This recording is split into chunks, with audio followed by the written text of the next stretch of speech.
Thomas Soto. L'Arabie Saoudite est au bord de la cessation de paiement. Bonjour Nicolas Barret. Bonjour Thomas. On a du mal à le croire, mais l'État saoudien n'arrive plus à faire face à ces échéances. C'est une situation inédite, explosive et qui menace la stabilité économique de toute la région. Oui, c'est l'agence Bloomberg qui a révélé cette bombe hier soir. L'État saoudien, qui est à court de cash, est obligé de payer ses fournisseurs, dont des sociétés occidentales, avec ce qu'on appelle des IOU. Du temps de la Révolution, on appelait ça des assignats. Autrement dit, c'est des bouts de papier qui sont simplement des promesses de paiement. Et c'est rarissime qu'un État en soit réduit à cela. C'est généralement ce qui arrive aux États en faillite, qui n'ont plus d'argent dans les caisses et qui n'arrivent plus à emprunter de l'argent sur les marchés financiers. Voilà. Oui, ça paraît quand même inimaginable s'agissant de l'Arabie Saoudite. Il y a quelques semaines, je vous parlais des difficultés économiques de ce pays. Elles se sont vraiment aggravées depuis.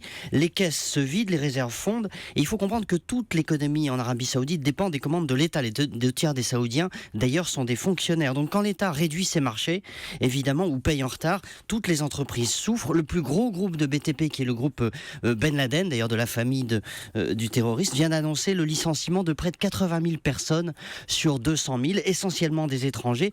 Un autre groupe de construction saoudi, OG, qui avait été fondé par la famille Hariri, traverse également de très très graves difficultés, paye ses salariés en retard. Beaucoup d'étrangers sont également concernés, y compris d'ailleurs des Français. Le Quai d'Orsay suit la situation de près, parce que ce sont des étrangers qui font largement tourner l'économie saoudienne, des immigrés de pays arabes, des asiatiques, des occidentaux, etc. Mais attendez, quand vous nous parliez de cette crise qui montait il y a quelques semaines, vous nous aviez aussi dit, Nicolas, que Riyad allait annoncer des réformes importantes. Oui, le prince Mohamed, qui est l'homme fort de l'Arabie Saoudite, prépare en effet des réformes qui ont pour but de montrer au peuple saoudien qu'une page se tourne, justement, que ça n'est plus l'opulence. Les Saoudiens ne peuvent plus se contenter de vivre de leur rente. Il va falloir bâtir une vraie économie, j'allais dire. La même chose arrive d'ailleurs à beaucoup d'autres pays pétroliers qui ont trop vécu sur leurs réserves.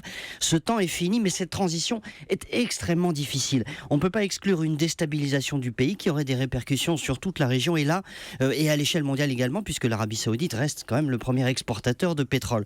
Donc je peux vous dire que dans les capitales occidentales, comme à Washington d'ailleurs, ce qui se joue ces jours-ci à Riyad est surveillé de très très près, avec quand même une certaine angoisse. L'Arabie Saoudite au bord de la cessation de paiement, ça serait un sacré coup de tonnerre, comme on dit dans l'économie mondiale. Nicolas Barret, directeur de la rédaction des Échos, qui nous présente l'édito Écho tous les matins sur Europe 1 après le journal de 8h. À demain Nicolas. À demain.